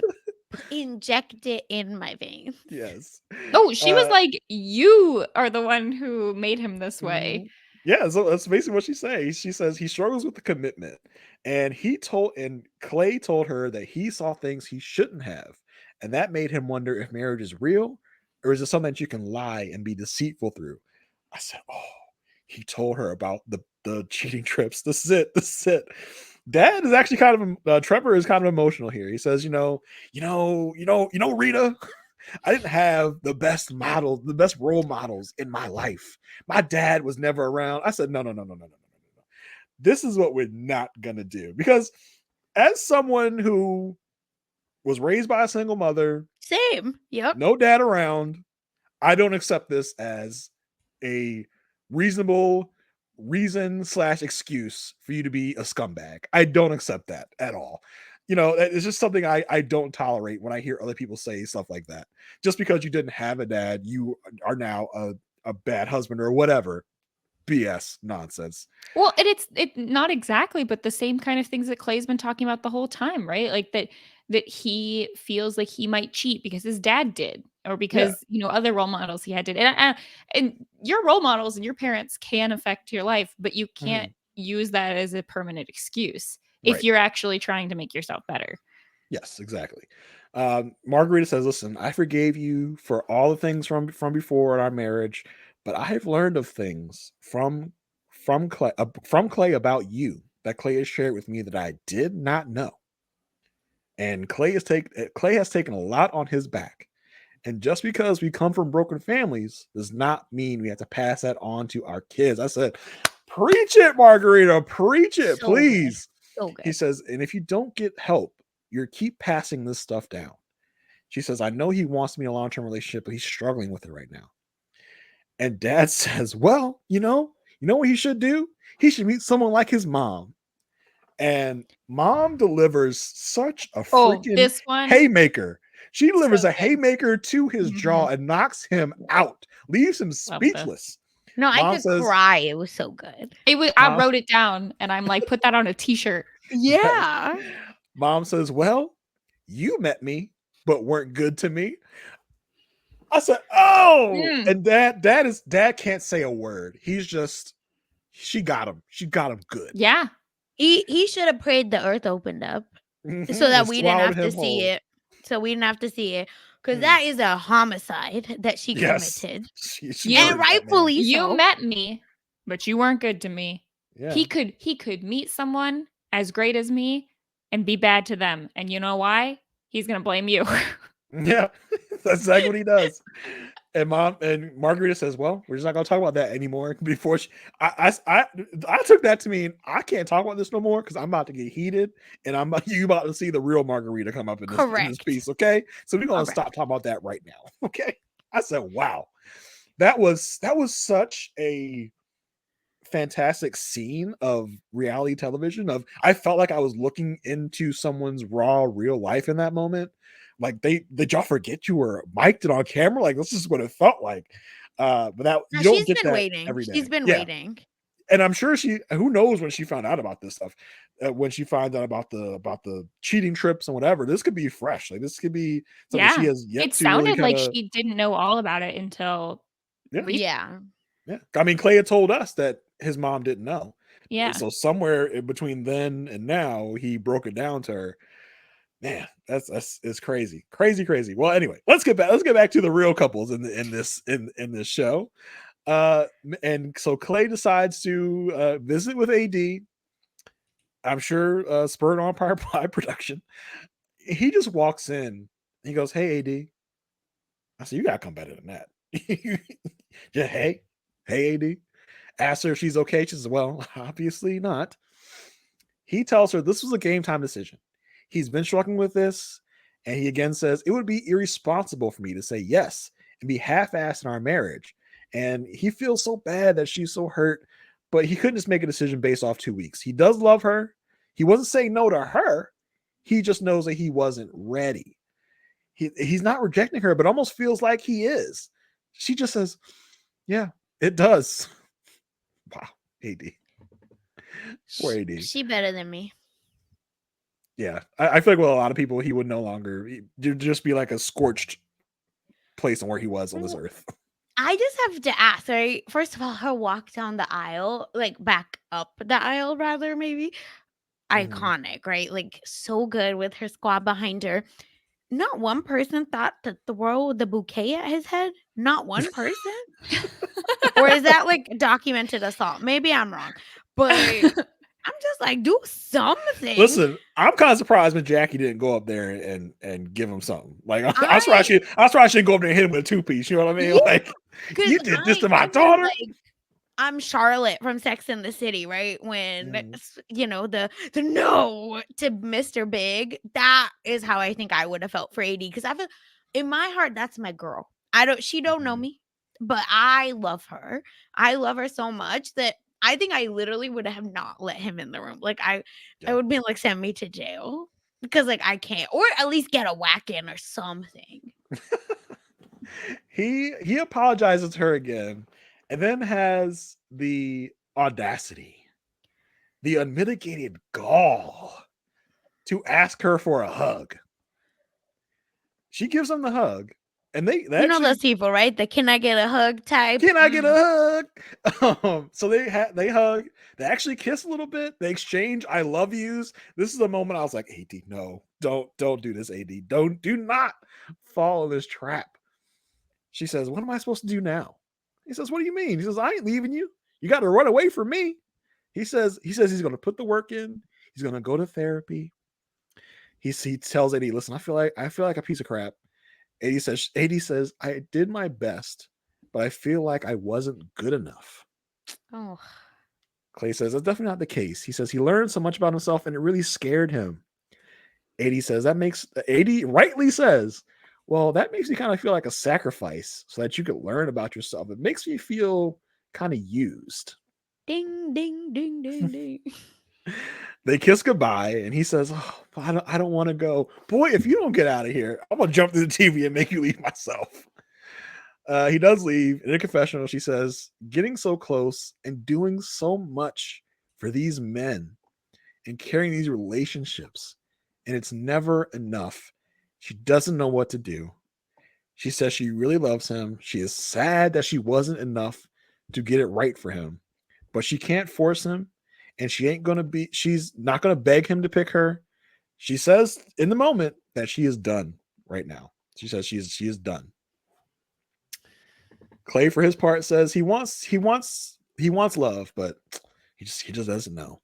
His emotions are all over the place. He didn't understand the magnitude of the decision. He feels stupid. He just wants to get out of here. I wasn't really sure if this confessional was from before the wedding or after the wedding. Oh no, be serious. Yeah, I wasn't sure. I think But it was after, but I think it might have been before the conversation he had with AD. It's Oh, hard to tell. maybe, interesting. Or yeah, actually, wait, no, that doesn't make any sense. I was gonna say it feels like it should have been it felt like it was both before and after the conversation with her, but I can't imagine that he got a second confessional in the same spot. yeah, because it was the same one where he's talking about the finances and all that Yeah. stuff before the Mhm. wedding. So I don't know.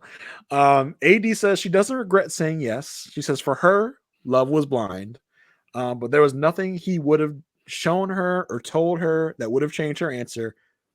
That's part of the problem, AD. That's part of the problem. She says she doesn't see herself continuing to date him. If he doesn't want to pick her, someone else will. She's been strong and powerful throughout this, and she's going to stay that way. She says that she's still waiting for it to be her turn. That's Ugh. playing AD, folks. I feel like AD is like the bull running toward these red flags, and after the matador whips the red flag out of her view, she is left being like, "What happened? I'm confused. What's going on?" I, you need. I don't want to have to like. I don't want to want more for you than you want for yourself, Correct. which is I my issue with her. I think 2024 is the year of like, if you like it, I love it, right? Because like half the stuff these people post online about their relationships, you're just like, then leave, but you Yeah. won't. So we just gotta be in the if you like it, I love it. And because 80 is my girl, I think that's all I have to say about it. Because I'm scared. I don't want her to go back, but I think in the first drop of episodes, there's that it went a little viral, right? Like her saying, "I love red flags. I run toward Mhm. them." Yeah, Yikes. and if she doesn't change that about herself, she's going to find herself in these situations a lot more. She Yeah. constantly has been. So, Mary, what's your overall thoughts on the Clay and AD of it all? I would say that my thoughts are I'm not going to be surprised if at the reunion they have gotten back together or started Correct. dating. I think that there was a lot of attraction and interest there. I think that it is completely understandable and obvious that he was not ready for marriage. Plenty of people on the show say yes to marriage even when they don't seem ready. So I thought going into this that he might have said yes. But yeah, I'm sad for her about how the whole thing went down. I feel like he was telling her from the start, and even in the pods, that he wasn't sure if the process was going to work for him, that he wasn't sure if he felt ready for marriage, et cetera, et cetera. But I think she got her hopes up. I think the couple could still make it work in the long run. I really do. I just think that I would prefer her to like put some more boundaries out there for herself, because it does feel like she was pretty much all in from the beginning, and um it's tough when you have such an uneven balance in a relationship. So I hope Yeah. it evens out if they're together. I just think from the time of filming to the time of present day, I don't know if there's enough work Clay's on himself to make him a reasonable partner for AD or for anyone. So I really hope they're not together. I hope AD has found someone that doesn't require so much work.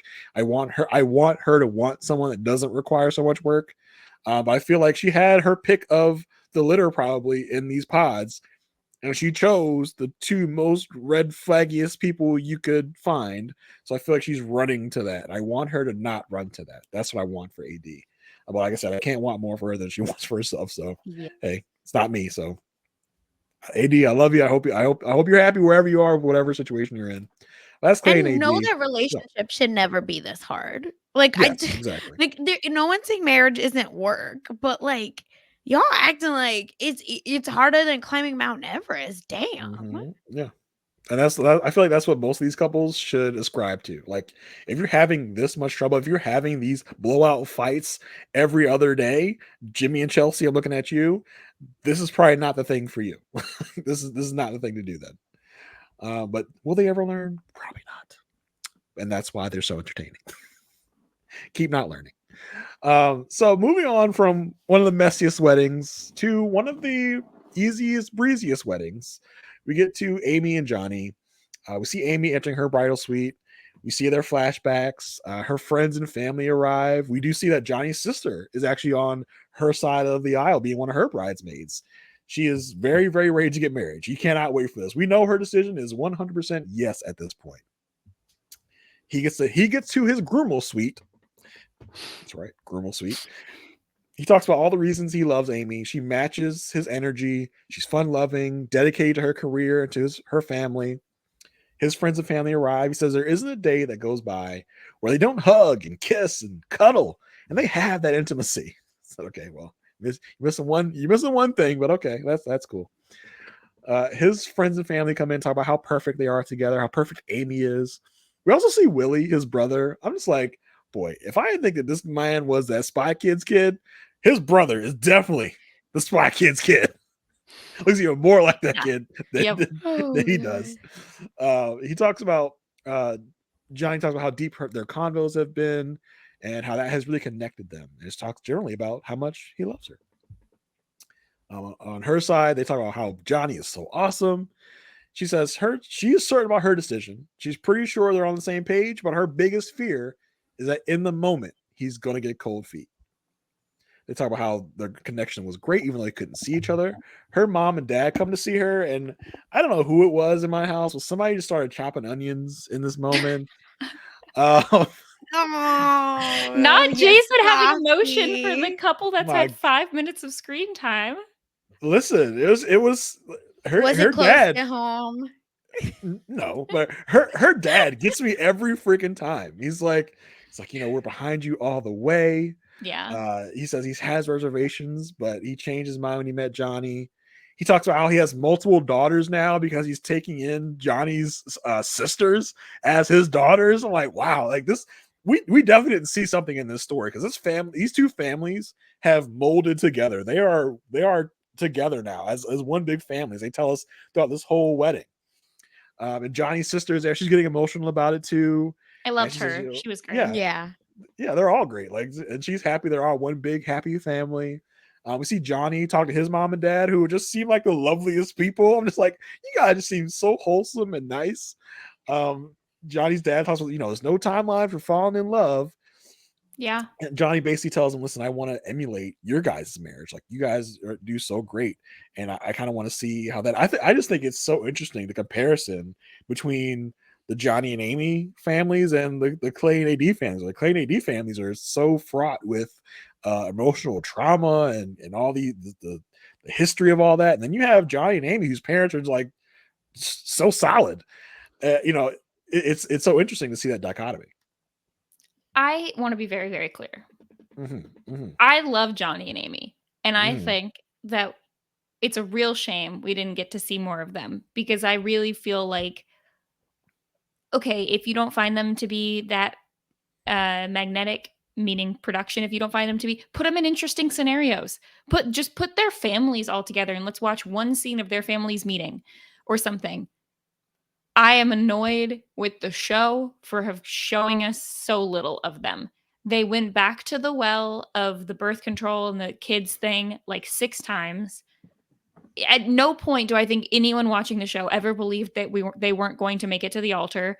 And I feel like I know you want to give more screen time to the people where there is drama, but like our other stable, happy couples we saw more of Brett and Tiffany. Like we saw more of some of the other couples who end up like getting to the end and stuff. At the very least, I feel like we didn't see any of Johnny and Amy like even talking about what they like in each other. We get platitudes, "Oh, I love you. Oh, I love your soul." Like we hear those things, we hear the words of affirmation, but we don't see anything about like why do they connect? Like besides just liking each other. Even in the pods, we got very little of that. I just want to see them like do a confessional. Tell me the things you like about him. Not, oh, he's sweet and has a nice soul. Tell me like why do you guys get along? And I think that's my only problem is I just feel like I don't know these people at all. At all. And this is really just a rant of production again. I'm so sorry for Mary, continuing we this. we saw them put together an IKEA book desk. No, we didn't. We saw it for 10 seconds. We saw it for 10 seconds. Like, put them in an That's the escape room. Like, let me just see Crumbs. something. Like, I feel like there is no excuse on a TV show for not like, I mean, pull them aside in the first episode. Be like, look, we love you guys, but you need to give us a little something, and you're giving us nothing. now fight. Go fight. No, anyway, sorry. I just feel like it's yeah. Yeah. And I mean, and I think the answer is just like nice, normal people. They don't know how to be dramatic for a TV show, and that's fine, Exactly. and that's completely fine. But you know what would have been really funny if they had like faked a fight, and then like even just turn to the camera and be like, "Haha, we were joking," which like just something. Yeah. Just like the fact that they went to that party, the one with all the drama from Last Drop. And we did not see a single conversation of them with anyone else, of them with each other. We see them dancing, and then Chelsea saying they're the best couple, and that's it. I mean, Yeah. that's shameful. Come on. I mean, No, they're in another dimension. They are. They Yeah. felt like they were on a separate show. Yeah, I mean, you mentioned Brett and Tiffany. I feel like they are kind of comparable with Brett and Tiffany with the amount of stuff we got, because Brett and Tiffany had almost no drama either. But by the end of this, I was like, I really am into Amy and Johnny. Where before I was just like, Yeah. I don't know you at all, but this is the most content we've ever gotten from them. So now I'm like, And I'm most here of it was for it. from their families. And so Yeah. like if their Yeah. families are saying all these wonderful things about them, then I'm going to assume that they are very nice, interesting people that we're just not getting. And like again, I was being facetious. I don't want them to actually fake drama for the show. That's not what I mean. I just feel like most people like get them talking about something that they care about, and they'll at least be a little interesting. Yeah. Oh well. Anyway. I feel like there's probably so much like film on the cutting room floor of Amy and Johnny. They're just like, Probably. we're just like, we can't use any of this. This is all just so pleasant and boring. Like, what are we going to do with them? But yeah, it's fine. Amy comes out in her dress for all her friends and family to see. Everyone's getting emotional. Dad hugs her, says, "Listen, I never thought I would see you like this." "Oh, thanks a lot, Dad. You never thought you were going to see me in a wedding dress." He says she looks like Cinderella. Oh, so cute. She does. She even has a a crown on or a tiara. Uh, It's cute. Dad tells her that she is getting married and she is still their daughter, but she now will have a husband to take care of and to love in the good times and the bad times, and they are here for both of them, and they are all going to be behind them to make them successful. I said, "Damn, Dad, get it." He says the way Johnny looks at her is the way that he wants her husband to look at her. Dad talks about, I couldn't sleep last night thinking of the memories and the recollections I've had about you. And he can't talk anymore. He's basically just so emotional. He's like, well, are you ready to rumble? That has to be like some sort of inside joke of their family. Like, but sometimes dad just say things like, oh, I know, yeah. I look back, yeah. If I look back at my dad, like, I have a stepdad and a dad, so I had 2 speeches. It was great. They just were saying nonsense. Like, I was like, are y'all good? Like, what? Why are we saying these things? And then it was a little crazy enough to make it into the highlight reel. It's just each dad had one crazy line that made it into the reel. Dads just be talking at weddings, I swear. I don't know. I feel like Amy's dad. This is like him. He's he's hilarious. Yeah, every word out of his mouth is like inspirational, and like just a moment you put on a greeting card. Yeah, and he had a great voice too. Like his voice was so good at delivering those. Yeah, and his demeanor, I think, is very calming. For sure. Amy had us thinking this man was like some cartel hitman. Yes, thank you. Like, Johnny better watch out. And now he's just like the sweetest old, like little old man. Well, he's not even a little old man. Just the sweetest old man that you could ever see. Like this is what you're worried about, Amy. But we get to the wedding. Johnny comes in with his mom. She says, "Listen, talk from your heart up there, and God willing, I'm gonna have a daughter-in-law soon." Wait, I have a thought on that. we can wait if you're gonna explain everything. She says, "Talk from your heart up there." Once again, they either edit something out, because what we get is that they go up there, they get up to the altar, and I rewatched this to make sure. I rewatched it like 4 times. Amy goes on, gives this whole thing. We met. Here's what I liked about you. Feeling your character and learning to know and love your soul. I love your soul. I'm so excited about a future together. Everything. Pan to him. Awkward silence. Pan back to her. Awkward silence. Pan back to him. I can't wait. That's it. That's same, bro. I can't wait. At one point, he mouthed, "I love you." And I'm sure that he also said a speech and that they just cut it out. But I just same. He basically like same, bro, same. Same, ditto. Yep, right back at you. It just cracked me up, especially after what his mom said. Yeah. That was definitely a troll for us later. Like that was like, say so much from your heart. Like, I'm gonna say nothing actually. That was fun. Do you think production was mad at them? And they're just like, you're so like perfect that you got it. They were low key trying to make us feel like there was a chance that Johnny said no. Because there were so many times where someone said something to Johnny, he just didn't say much. Which I think maybe just Johnny's thing. Suspenseful music. Get out of here with that. So terrible. We do see that Johnny's sister's fiance is the one marrying them, which I thought was very interesting. I was like, oh, that's pretty cool. I feel like usually it's just someone they hire from the outside to come in and do this stuff. This was real for them. Yeah. I mean, there were way more people in this audience than there were in the AD and Clay one, which like doesn't necessarily mean anything. It's last minute. How many people do you have in the area who can come? But it felt like this was a real wedding. Yeah. Amy and her brother and her dad are getting ready to walk down the aisle, and there's this moment. They say they love each other, and she tells them, "I always got your backs." It's like, oh my god, like how could you be any more wholesome? Amy walks down the aisle. Dad tells Johnny, "Listen, I'm giving my treasure to you." Oh. The vows begin. Mary pretty much said it all, so I won't repeat it. And he again, can't wait.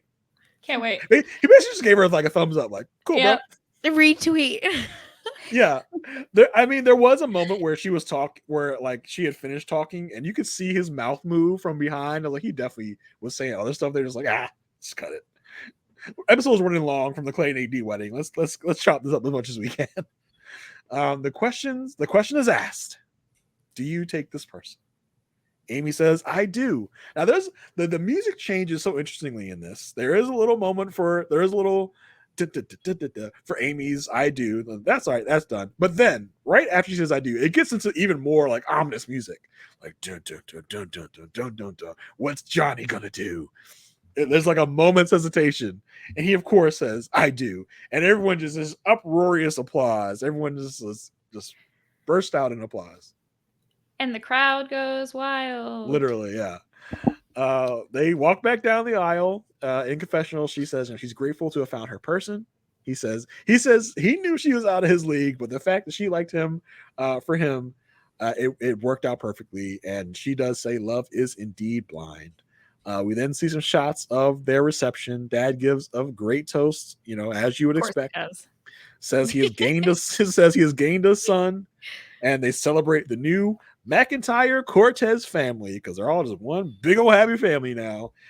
Amy says it's great that their families have united in this way, and it confirms that this is meant to be. Johnny's basically talking to every other couple on the season. Says, listen, if you do it the right way and really commit, love is blind. I said, all right, Johnny, good one. That's Johnny and Amy. What do we think overall? Do we think this is going to last? Do you think what is your prediction for the reunion?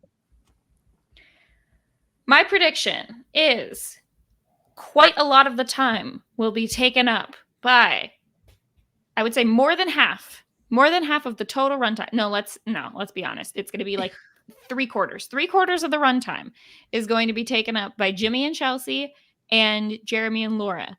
I don't even know if Kenneth and Brittany will show up. If they don't show up, we'll remember they ever existed.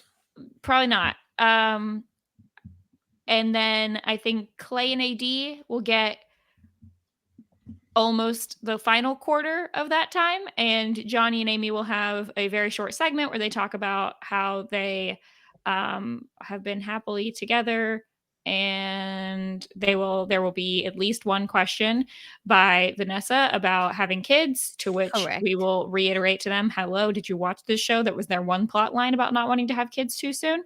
Mm-hmm. And then they'll make some kind of joke about like, haha, not anytime soon because we're on birth control or something. I think